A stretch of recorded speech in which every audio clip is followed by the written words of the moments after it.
Halo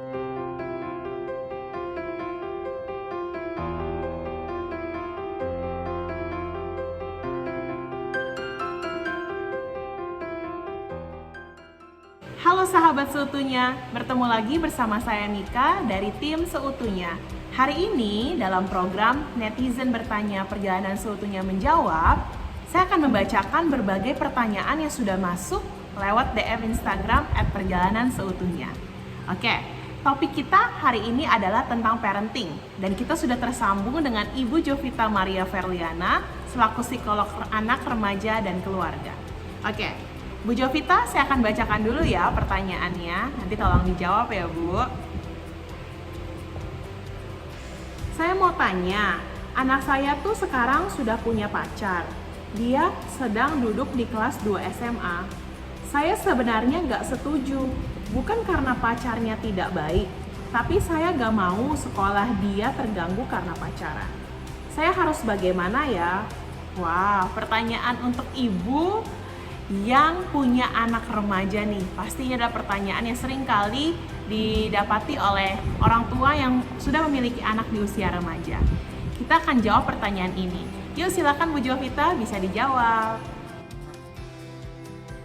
Nah, sebelum menjawab pertanyaan ini, saya mau kita samakan persepsi dulu tentang definisi pacaran tentunya ya, karena definisi pacaran yang mungkin ada di benak kita sebagai orang tua dan pacaran yang ada di benak anak remaja kita bisa jadi berbeda. Dan sehingga kalau kita mau ngomong tentang pacaran, sebaiknya kita samakan dulu persepsinya. Nah, jadi kita bisa bicarakan kepada anak kita bahwa pacaran itu apa sih ya? Nah, pacaran itu arti yang sesungguhnya adalah proses memegang komitmen menuju jenjang pernikahan. Jadi artinya kalau namanya pacaran itu berarti udah ada tujuan di depan bahwa kita siap menikah. Nah, proses untuk mengenal dan berkomitmen ini namanya pacaran. Nah, jadi bisa kita tanyakan kepada anak kita, kamu misalnya contohnya ya, dia memperkenalkan, iya ma aku sudah punya pacar gitu ya. Nah, kemudian kita tanya, oh ya, menurut mama kalau pacaran itu artinya adalah komitmen menuju pernikahan. Apakah maksud kamu sudah mau menikah? Seperti itu ya.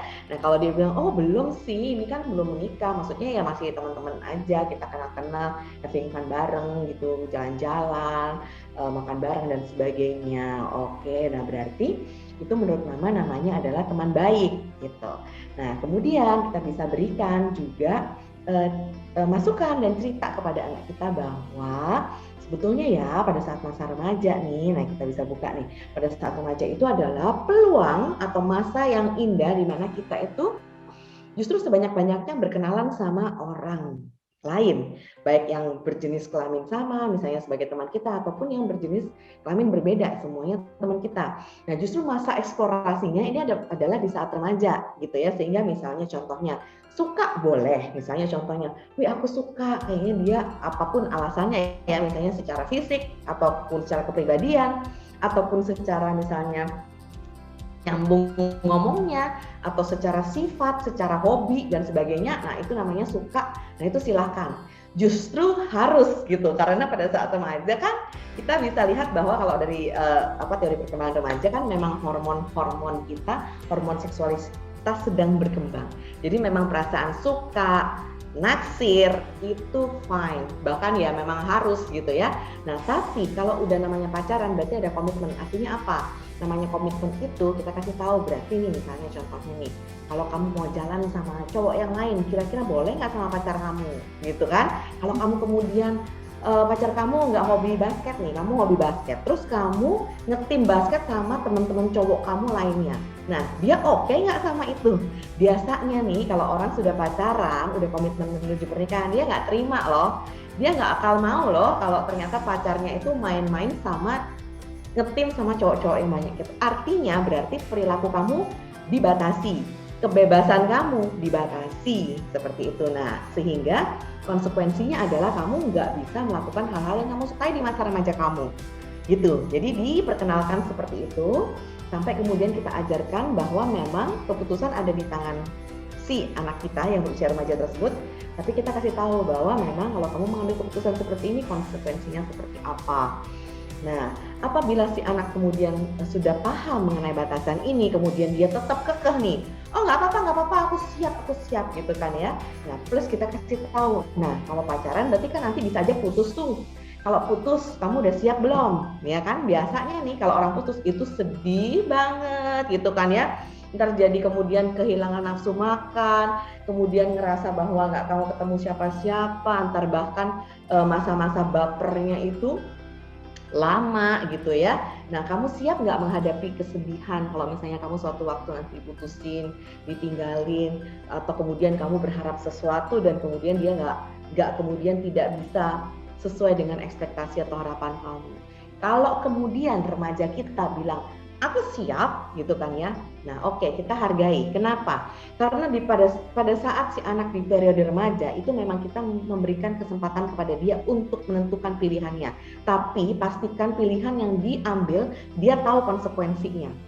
Dan kita sebagai orang tua setelah memberitahukan konsekuensinya dan dia tahu konsekuensinya, kita berikan dia kesempatan gitu ya. Nah, tapi tidak begitu aja. Terkadang kita sebagai orang tua juga mendiskusikan sama anak.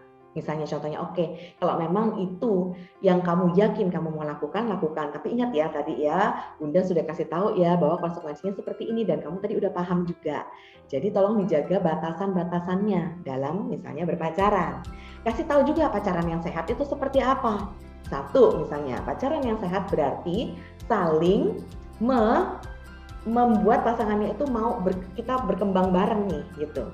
Artinya pada saat kamu suka sama seseorang, kemudian kamu menghargai dia, berarti kan kamu pasti mau dia berkembang dong gitu. Pada saat kemudian kamu misalnya contohnya nih, pada saat ingin melakukan sesuatu yang merupakan hobi kamu, terus kamu dilarang. Kamu melakukan sesuatu, kamu didiemin, terus kamu ngerasa nggak bersalah, tapi kamu sering minta maaf, ya kan?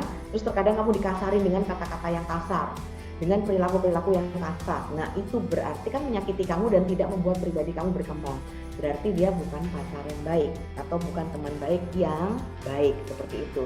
Jadi dikasih tahu juga supaya dia tahu nih, oh batasannya seperti ini, kriterianya seperti ini. Nah, kasih tahu juga bahwa karena ini belum menuju jenjang pernikahan, maka hubungan itu dalam pacaran atau pertemanan itu harus dijaga. Nah, batasannya seperti apa? Itu juga dikemukakan gitu ya. Kasih tahu batasannya seperti apa. Misalnya, contohnya pada saat misalnya pada pacaran, kemudian si pacar kemudian meminta berciuman, kita merasa nggak mau nih, ya kan? Dan memang sebaiknya tidak dilakukan, misalnya seperti itu, karena itu akan merangsang daerah-daerah erotis dan sebagainya. Maka kita harus bisa berani katakan tidak. Kalau dia adalah pacar yang baik atau teman baik yang baik, dia akan menghargai keputusan kita. Itu juga kita sampaikan.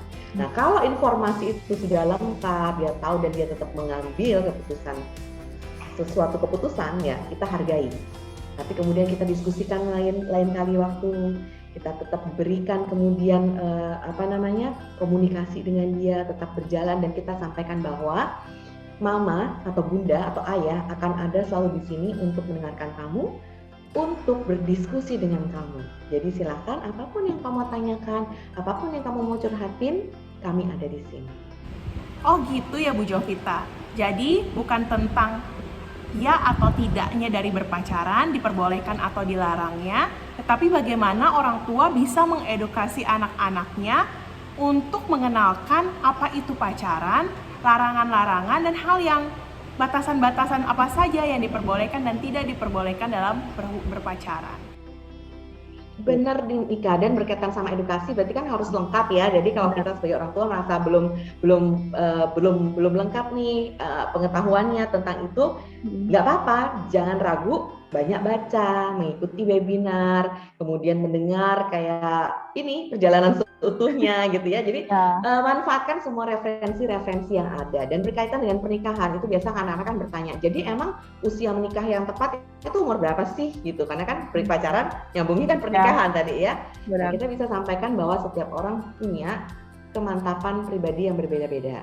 Nah, kita bisa sampaikan kalau dari misalnya contohnya ya BKKBN itu memang di wanita usia 21 sampai 25, kalau 21 tahun ke atas, kalau untuk pria 25 tahun ke atas, seperti itu. Nah, kita bisa sampaikan. itu dari BKKBN gitu ya. Nah, kalau kemantapan pribadi, nah itu yang nggak bisa didefinisikan dengan angka. Nah, jadi Iya. tentang bagaimana kamu mendewasakan diri, kemudian teman baik kamu atau pasangan kamu mendewasakan diri, baru bisa tahu kapan waktu atau timing. Oke, semoga bisa menjawab pertanyaannya ya.